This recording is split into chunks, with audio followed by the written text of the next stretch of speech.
This is a Clark University podcast.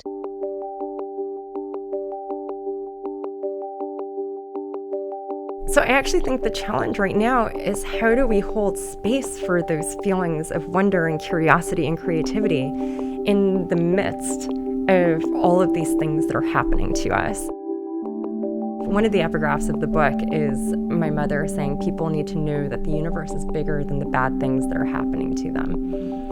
And that is always going to be true, and that's actually particularly true right now. The universe is, in fact, bigger than those things. And part of what we are fighting for is to preserve our capacity to spend time thinking about that bigger universe. That's part of the struggle, and that's part of what we struggle for.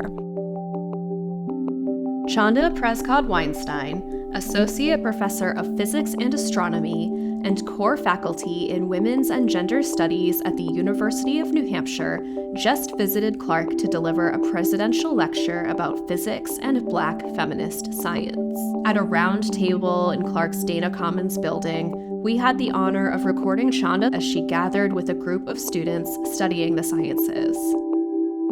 Chanda's love of the universe was palpable as she spoke about her journey from childhood in East LA to her position as a leading physicist entrenched in the latest theories of dark matter. Chanda explores these themes in her book The Disordered Cosmos, a journey into dark matter, space-time, and dreams deferred. Chanda explained the intersection of theoretical physics and Black feminist science. You know, it's interesting, when I first started thinking about some of the questions of the sociology of race and physics and the sociology of gender and physics and astronomy, which was kind of my entry point, my advisors in physics felt very threatened by me spending time on those sorts of things. And I think that what they didn't envision was the possibility that actually it could inform the way that I do my scientific scholarship. And so actually I learned a better way of being a physics reader from being a Black studies reader, from being a humanities reader. There's certainly a feedback loop where they come to inform each other in a productive way, and I think I'm a better scientist for it. And I think I'm a better teacher for it because I also now think more proactively than I think any of my mentors did. I'm Melissa Hanson, a producer in Clark's communications office, and this is Challenge Change.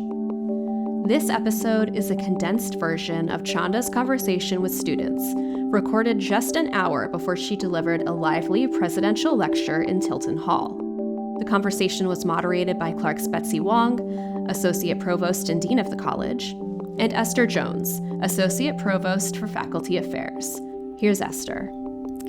This notion that your advisors in physics and science and mathematical classes regarded your concerns with the social and the political as threatening. I find that really interesting because frequently when you think about diversity, equity, inclusion matters in science and math, there's this notion that these are race neutral, gender neutral, identity politics neutral zones, right? That math is math and computing is computing, and there's really nothing to see here. So how do we even think about diversity, embodiment, racialization, politics, sociology of all of that in science? And so I'm wondering if you could elaborate a little bit about how one might navigate that. Because I think your book beautifully kind of textures and layers in the ways that absolutely all of these things matter.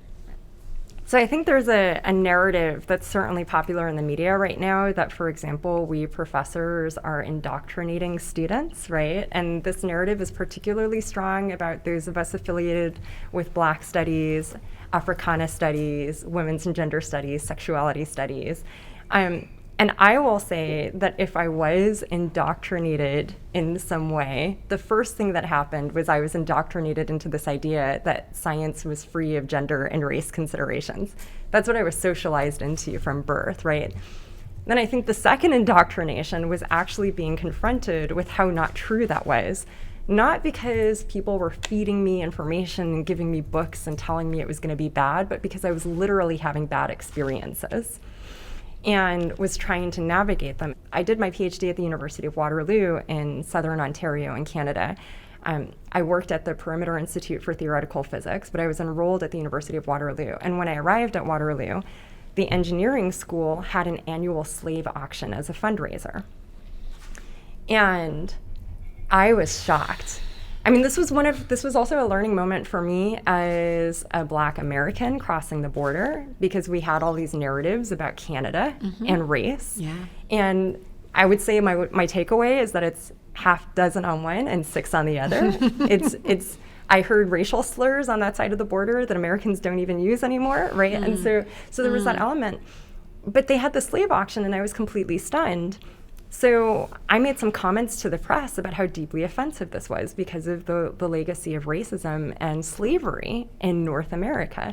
And I got so many angry emails from undergraduates who were like, you don't understand our traditions, you're not a Canadian. It was there was a xenophobic thread to it, but there was also this piece of it that they believed the indoctrination that Canada was different and that Canada didn't have problems with race and that Canada was just the end of the Underground Railroad and did not have its own legacy with slavery. There was a European postdoc, and he had done his PhD at University of North Carolina at Chapel Hill. So he had some familiarity with American context and specifically the Black Southern context because he had been around it. He said to me, you Black people just need to get over slavery. It was a long time ago. And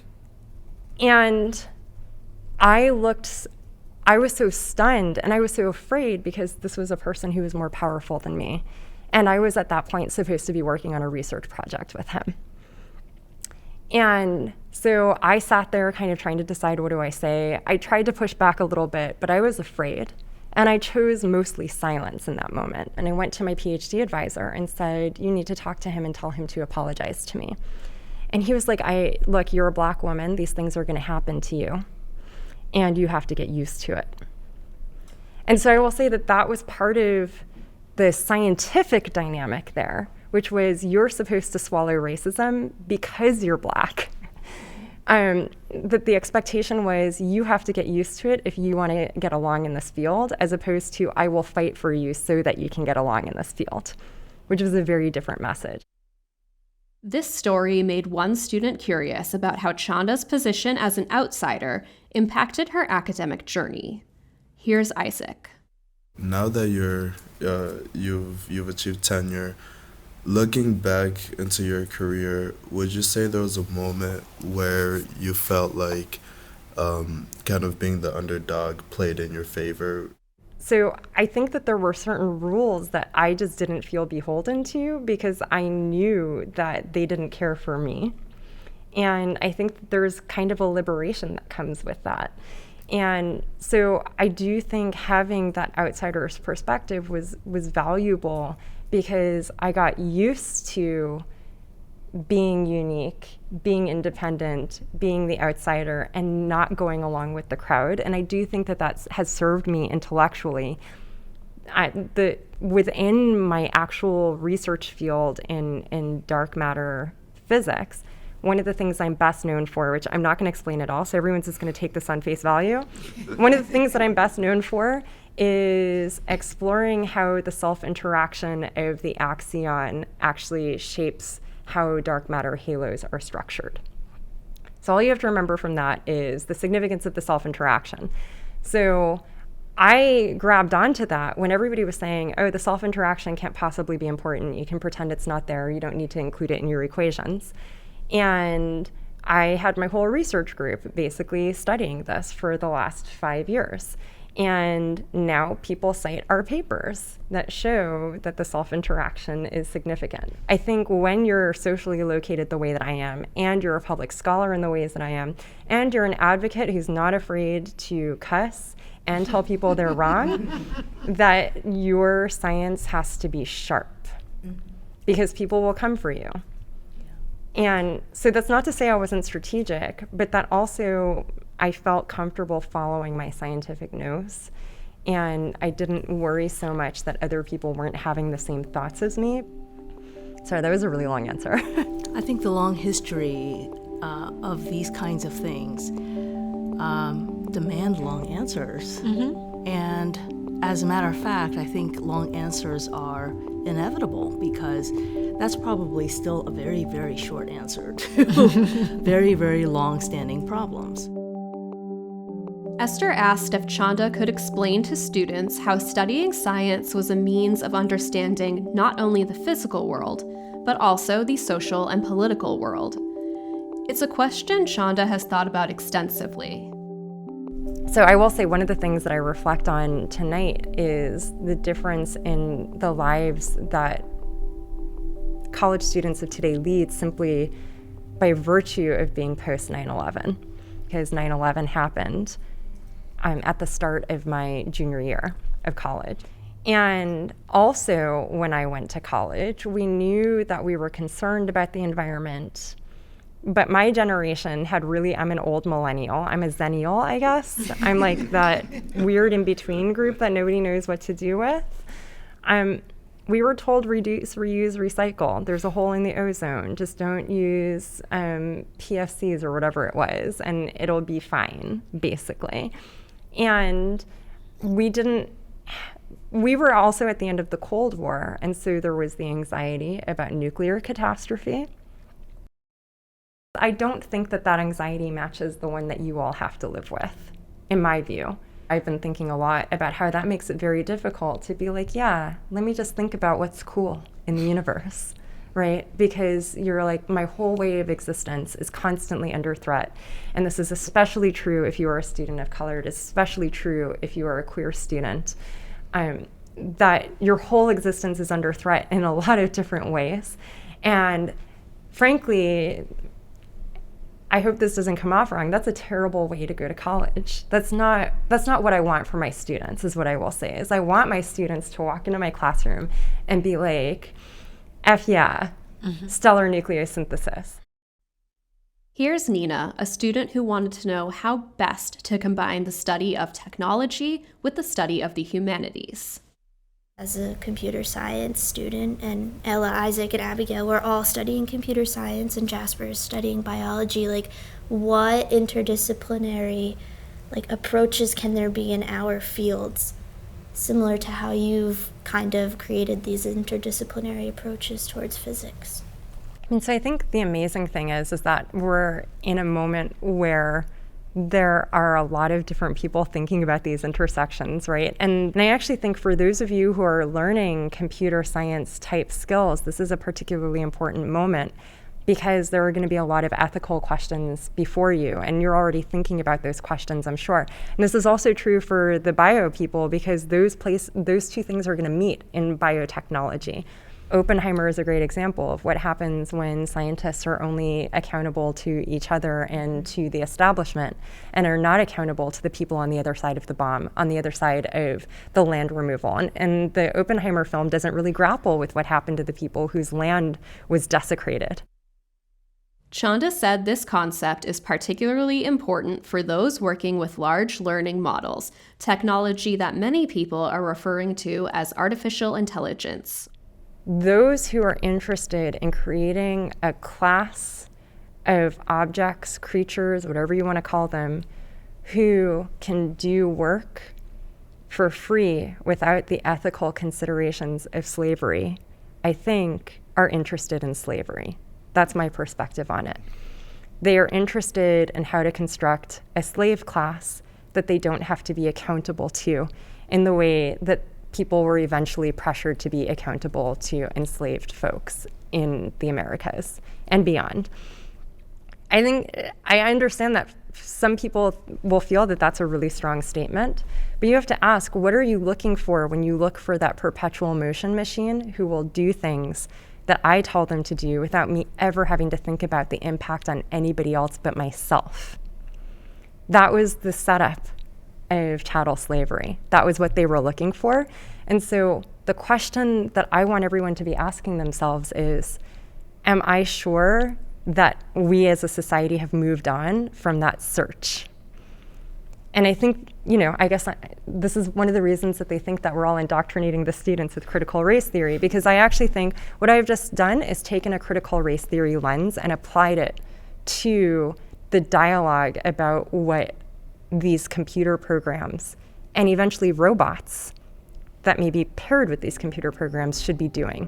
What is their role? What is their purpose? How do we build them? Who do we build them for? And what do we do when they reach the moment of crossing over into sentience? Or will we understand what that moment actually looks like? Betsy noted that this is about labor, too.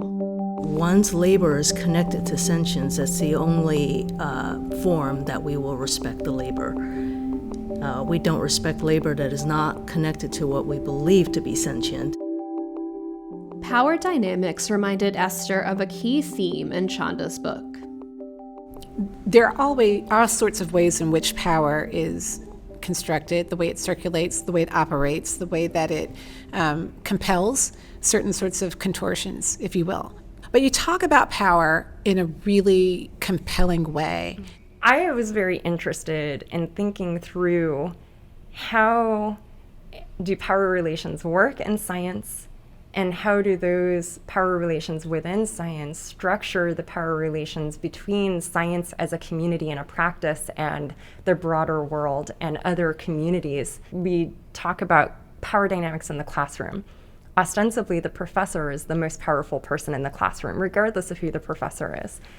But the structure of the power relations in the room are shaped by, are you a Black professor in a room with mostly white students? Mm-hmm. Are you a genderqueer professor in a room that's mostly het cis students? Mm-hmm. That those students can enact levers of power over you, even as they are, quote, just the students and you are the actual professor. And so I think thinking about power can help us understand where the power is located in that room, and helps us to think about, for example, what power does the professor have? That becomes a much more interesting question than saying the professor is privileged or saying the white het cis student is privileged, but rather to say, what are the levers of power available to that person and what are the levers of power available to this other person? One teacher gave Chanda an encouraging nudge into the sciences, which we may refer to as Chanda's physicist origin story. I was lucky I had a Black science teacher. That was my first science teacher, which is highly unusual. Mr. Frank Wilson, an amazing man. And he told my mom I seemed to like it. So my mom took me to see this documentary about Stephen Hawking called A Brief History of Time by Errol Morris. And it meant I had to miss Saturday morning cartoons, which I realized younger people, that may not even be a thing because you all have streaming, but we actually had to be in front of the TV at a specific time. So this actually meant I missed X-Men. That's what I'm just saying. It meant I literally, and there was no getting it back. My mom took me to see this documentary. She had to drag me. I didn't want to go. And then halfway through, Stephen Hawking was talking about figuring out what happens to space-time at the center of a black hole, and that this was something that Einstein hadn't worked out, and that this was his job.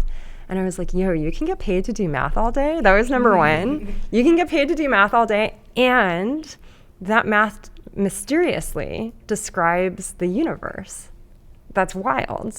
I'm going to do that for the rest of my life. And that, for me, was my aha moment. But I had the opportunity. I mean, like, look, I think back, my mom drove us from East LA to West LA for that, so that was some gas money. And we did it in the morning specifically because she could only afford matinees. That was why I had to miss the Saturday morning cartoons, right? But look, there aren't even matinees anymore, really. So what happens? What happens if, that important documentary is only on Apple TV? And that's the streaming service that everybody in the family uses the least, and you can only pick one. All of the different ways that our socioeconomic and social locations shape our ability to have those moments where we get exposed to the thing that sets our mind on fire, right? Even the attacks on libraries and the books that are being removed, they're specifically removing books because they don't want kids to have that experience of that moment of seeing the thing that makes their soul sing reflected to them in a book, right? So I think that that's what I want. That's the dream, right? And I think that that's the thing that we struggle for. And that's the thing that I hope that students can at least keep 5 minutes of their day to be like, why did I choose biology? Why did I choose computer science? I like data science, not just because I feel like I have to do it for a job, but because there's something really interesting about the way that machine learning codes are constructed. That I want it to be something where you have a curious relationship with. And if you end up in a job that doesn't speak to you spiritually in that way, that you end up in a job that gives you the time to pursue those things that do speak to you spiritually. To learn more about Clark University, visit clarku.edu. Challenge Change is produced by Andrew Hart and Melissa Hansen for Clark University. Find other episodes wherever you listen to podcasts. 1, 2, 3, Clark!